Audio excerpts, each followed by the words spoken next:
सत श्री अकाल जी। स्वागत है ਤੁਹਾਡਾ ਸਾਰਿਆਂ ਦਾ ਤੁਹਾਡੇ ਆਪਣੇ YouTube channel SK study points ਦੇ ਉੱਪਰ। ਤੇ ਕੱਲ ਆਪਾਂ ਗੱਲ ਕੀਤੀ ਸੀਗੀ ਹੜੱਪਾ ਸੱਭਿਅਤਾ ਦੇ ਜਿਹੜੇ ਸਥਾਨ ਹਰਿਆਣੇ ਤੇ ਗੁਜਰਾਤ ਵਿੱਚੋਂ ਪ੍ਰਾਪਤ ਹੋਏ ਨੇ ਉਹਨਾਂ ਦੇ ਬਾਰੇ ਵਿੱਚ। ਅੱਜ ਆਪਾਂ ਗੱਲ ਕਰਾਂਗੇ ਜਿਹੜੇ ਪੰਜਾਬ ਦੇ ਵਿੱਚੋਂ ਸਥਾਨ ਪ੍ਰਾਪਤ ਹੋਏ ਨੇ। ਇਹਨਾਂ ਵਿੱਚ ਸਭ ਤੋਂ ਪਹਿਲਾਂ ਆਪਾਂ ਗੱਲ ਕਰਾਂਗੇ ਸੰਘੋਲ ਦੇ ਬਾਰੇ ਵਿੱਚ। ਸੰਘੋਲ ਜਿਹੜਾ ਹੈਗਾ ਹੈ ਉਹ ਲੁਧਿਆਣੇ ਜ਼ਿਲ੍ਹੇ ਦੇ ਵਿੱਚ ਸਥਿਤ ਹੈ ਤੇ ਜਿਹੜੇ ਕਸਬੇ ਦੀ ਖੋਜ 1968 ਈਸਵੀ ਵਿੱਚ MS ਤਲਵਾਰ ਤੇ RS ਬਿਸਤ ਦੁਆਰਾ ਕਰਵਾਈ ਗਈ ਸੀ। इतों हड़प्पा सभ्यता के बहुत सारे जोड़े बर्तन मूर्तियां जोड़ियां प्राप्त हुई ने। इस शहर के दुआले एक वड्डी खाई प्राप्त की गई है। जिस तरह आप पहले के टाइम पर देखते हैं कि किले जोड़े बने होंगे सी उन्होंने दुआले दुश्मनों तो रक्षा लई मतलब काफ़ी डूंगी खाई का निर्माण किया जाता सी। इस तरह ही इस शहर के दुआले तो भी उस तरह की एक खाई प्राप्त हुई है। तो इनका भी जोड़ा मुख्य मकसद दुश्मनों तो बचा लई जोड़ा इनकी वरतों करना सी। इस तो बाद आप गल करांगे रोहिड़ा के बारे में। रोहिड़ा जोड़ा संगरूर जिले के स्थित है तो इनकी खुदाई 1976-77 ईस्वी में की गई सी। इतों भी हड़प्पा सभ्यता नाल संबंधित बर्तन इट्टां ते मिट्टी के खिडौने प्राप्त होया। इत्थों इस तरह जापदा है कि जोड़ा हड़प्पा सभ्यता ते रोहिड़ा सभ्यता जिहड़ियां वो नाल चलियां सन। इस तो बाद गल करांगे सुनेत के बारे में। ये भी जोड़ा सुनेत भी संघोल की तरह लुधियाने जिले के ही स्थित है। तो इनकी खुदाई 1983-84 ईस्वी में करवाई गई सी। इतों भी जोड़ा हड़प्पा सभ्यता के नाल संबंधित चीज़ों के जोड़े अवशेष इतों प्राप्त किए गए हैं।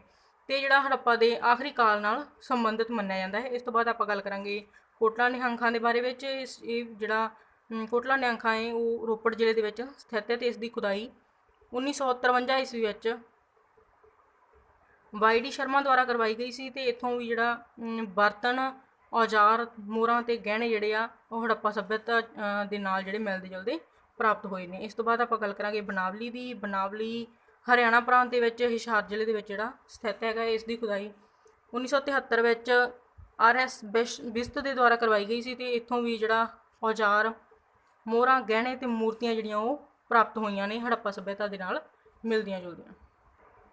इस मैप के उपर हड़प्पा सभ्यता के जोड़े स्थान दर्शाए गए हैं तो उन्होंने भी अज आप थोड़ा नज़र मारांगे। इहदे आप देखते हैं जोड़ा ये भारत का मैप है। तो इहदे जोड़ा पाकिस्तान का जिन्ना भी हिस्सा है इस सभ्यता के नाल संबंधित है ये सिंध नदी है। इस तो बाद जी इत्थे गंगा नदी का जोड़ा बहाव इस जगह पर है। तो इस सभ्यता के जो सरस्वती नदी का जोड़ा खात्मा हो गया सी उस तो बाद लोग जोड़े इस जगह वाल पलायन करना शुरू कर दिता सी। इस तो बाद आप देखते हैं रोपड़ जोड़ा है ये हड़प्पा सभ्यता का स्थान जो रोपड़ है वो इस जगह पर है। इस तो बाद ये संगोल है, मिताथल है, इस तो बाद कालीबंगन है, इतने लोथल इस जगह पर है। तो इस तो बाद जो रंगपुर भी इत्थे है। इस तो बाद आप हरियाणा प्रांत की गल करते हैं। इस जोड़ा राखीगढ़ी मिताथल ते कुनाल जड़ियाँ जगह ने इन्हों की खुदाई तो जोड़ियाँ वस्तां ते बर्तन प्राप्त हुए हैं। इन्हों तो इन्होंने स्थानों की जी इंपोर्टेंस के बारे में पता चलता है। इस तो बाद आप गल करांगे नगर योजना के बारे में। आधुनिक महानगरां की तरह जी इन्होंने नगरां की योजनाबंदी की गई सी। इस सभ्यता के जिन्ने भी मतलब शहर होए ने उस टाइम के इन्हों जोड़ा नगर से उन्होंने दो भागों में वंडिया जाता सी। एक जोड़ा भाग सीगा उस दे उपर जिवें आपां कह लईए कि शासक वर्ग उहदे विच निवास करदा सी ते उहनूं उपरी भाग बोलिया जाता सी। ते जिहड़ा नीचे वाला भाग सी उत्थे जिहड़ा आम जनता निवास करदी सीगी। इस तो बाद जिहड़ा शहरां दीयां सड़कां ने वो काफ़ी चौड़ियां सीगियां ते जिहड़ियां सिद्धियां सी। ते जिहड़ियां सड़कां सी एक दूजे नूं समकोण के उपर कटदियां सीगियां। जिहड़े उस टाइम के जिहड़े मकान प्राप्त हुए ने घर वगैरह प्राप्त हुए ने उन्होंने जोड़े दरवाजे सी वो रस्तियां के मुख भाग जोड़े आप कह सकते हैं कि रस्तियां के उपर नहीं सी खुलते जोड़े मुख्य दरवाजे सीगे। इस तो बाद आप गल करांगे जोड़ा इस सभ्यता ने जोड़ा नालियां का प्रबंध भी जोड़ा बहुत ज़्यादा चंगा सी। नालियां जिहड़ियां सीगियां वो दोवें पासे धरती के हेठां जोड़ा ढकियां होईयां मिलदियां ने।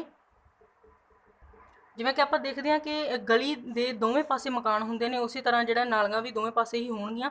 तो काफ़ी मतलब वधिया तरह नाल इन्हां दा प्रबंध किया गया सी। इन्हां नूं चंगी तरह ढकिया गया सी उपरों ताकि कोई भी चीज़ इन्हां दे विच डिग ना सके। तो जिहड़ा ये पानी सीगा इस तो बाद जिहड़ा गंदे नाले राहीं वो जिहड़ा पानी जिहड़ा शहर तो बाहर चला जाता सी।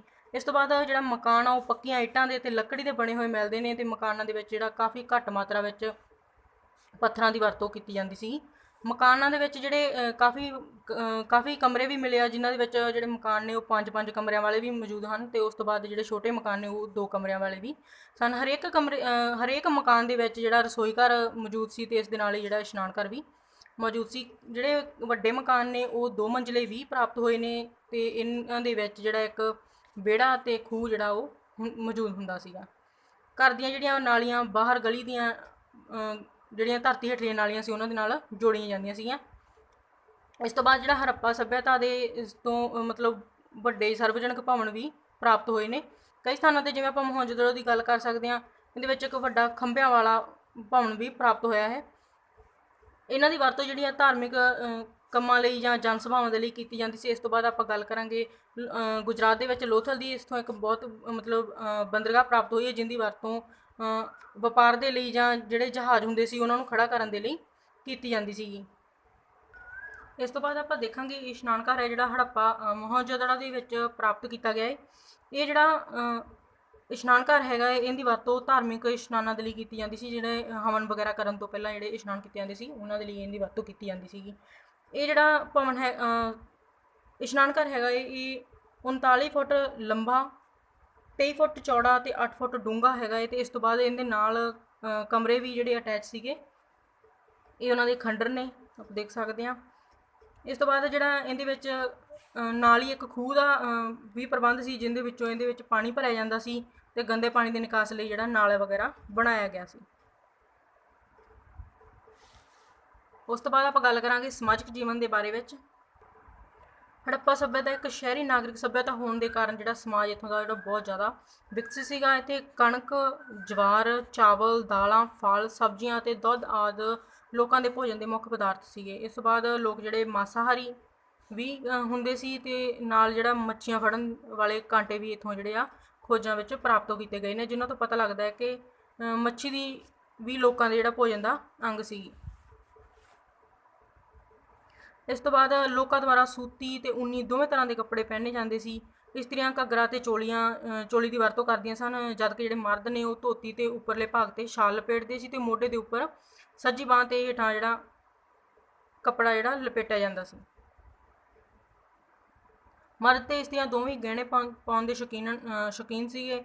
ਇਸ ਤੋਂ ਬਾਅਦ ਜਿਹੜਾ ਮਰਦ ਆ ਉਹ ਸੋਨੇ, ਚਾਂਦੀ ਅਤੇ ਕੀਮਤੀ ਪੱਥਰਾਂ ਦੇ ਗਹਿਣੇ ਪਹਿਨਦੇ ਸੀ। ਜਿਹੜੇ ਅਮੀਰ ਲੋਕ ਨੇ ਜਿਹੜੇ ਗਰੀਬ ਲੋਕ ਨੇ ਉਹ ਹੱਡੀਆਂ, ਪੱਕੀ ਹੋਈ ਮਿੱਟੀ ਅਤੇ ਮਣਕਿਆਂ ਦੇ ਗਹਿਣੇ ਪਹਿਨਦੇ ਸੀ। ਇਸ ਤੋਂ ਬਾਅਦ ਜਿਹੜੀਆਂ ਇਸਤਰੀਆਂ ਨੇ ਉਹ ਚੂੜੀਆਂ, ਹਾਰ, ਬਾਲੀਆਂ ਦੀ ਵੀ ਵਰਤੋਂ ਕਰਦੀਆਂ ਸੀ ਸ਼ਿੰਗਾਰ ਦੇ ਵਿੱਚ। ਉਸ ਤੋਂ ਬਾਅਦ ਜਿਹੜੇ ਮਰਦ ਨੇ ਉਹ ਕੜੇ, ਕੈਂਠੇ ਅਤੇ ਬਾਲੀਆਂ ਪਹਿਨਦੇ ਸੀ। ਇਸਤਰੀਆਂ ਜਿਹੜੀਆਂ ਸੀਗੀਆਂ ਉਹ ਆਪਣੇ ਵਾਲਾਂ ਨੂੰ ਸੁੰਦਰ ਢੰਗ ਨਾਲ ਸਵਾਰਦੀਆਂ ਸੀ ਅਤੇ ਲਿਪਸਟਿਕ ਅਤੇ ਸੁਰਮੇ ਦੀ ਵਰਤੋਂ ਕਰਦੀਆਂ ਸੀ। ਅਤੇ ਮਰਦ ਜਿਹੜੇ ਸੀ ਉਹ ਦਾੜੀ ਰੱਖਦੇ ਸੀ ਅਤੇ ਬਹੁਤ ਸਾਰੇ ਜਿਹੜੇ ਇਸ ਤਰ੍ਹਾਂ ਦੇ ਵੀ ਪ੍ਰਾਪਤ ਹੋਏ ਨੇ ਜਿਨ੍ਹਾਂ ਦੀ ਦਾੜੀ ਨਹੀਂ ਸੀ। ਇਸ ਤੋਂ ਬਾਅਦ ਜਿਹੜੇ ਮਰਦ ਮੱਥੇ 'ਤੇ ਇੱਕ ਪੱਟੀ ਵੀ ਬੰਨ੍ਹਦੇ ਸੀ। ਇਸ ਤੋਂ ਬਾਅਦ ਆਪਾਂ ਦੇਖਾਂਗੇ ਕਿ ਇਹ ਜਿਹੜਾ ਹੜੱਪਾ ਸੱਭਿਅਤਾ ਦੇ ਗਹਿਣੇ ਨੇ ਜਿਹੜੇ ਕਿ ਉਸ ਟਾਈਮ ਦੇ ਲੋਕਾਂ ਦੁਆਰਾ ਵਰਤੋਂ ਵਿੱਚ ਲਿਆਂਦੇ ਜਾਂਦੇ ਸੀ। ਲੋਕ ਖੇਡਾਂ ਦੇ ਵੀ ਸ਼ੌਕੀਨ ਸਨ। ਇਹਨਾਂ ਦੇ ਵਿੱਚ ਨੱਚਣਾ, ਜੂਆ ਖੇਡਣਾ, ਚੌਪਟ, ਸ਼ਿਕਾਰ, ਦੌੜਾ ਜਿਹੜਾ ਮਨੋਰੰਜਨ ਦੇ ਹਰਮਨ ਪਿਆਰੇ ਸਾਧਨ ਸਨ। ਪੱਕੀ ਮਿੱਟੀ ਦੇ ਤਰ੍ਹਾਂ ਦੇ ਜਿਹੜੇ ਖਿਡੌਣੇ ਵੀ ਪ੍ਰਾਪਤ ਹੋਏ ਨੇ ਜਿਨ੍ਹਾਂ ਵਿੱਚ ਜਾਨਵਰਾਂ ਦੀਆਂ ਮੂਰਤੀਆਂ, ਬੈਲ ਗੱਡੀਆਂ ਆਦਿ ਵੀ ਪ੍ਰਾਪਤ ਕੀਤੀਆਂ ਗਈਆਂ ਨੇ। ਇਸੇ ਨਾਲ ਹੀ ਇਸ ਵੀਡੀਓ ਦਾ ਜਿਹੜਾ ਅੰਤ ਹੁੰਦਾ ਹੈ। ਬਹੁਤ ਬਹੁਤ ਧੰਨਵਾਦ।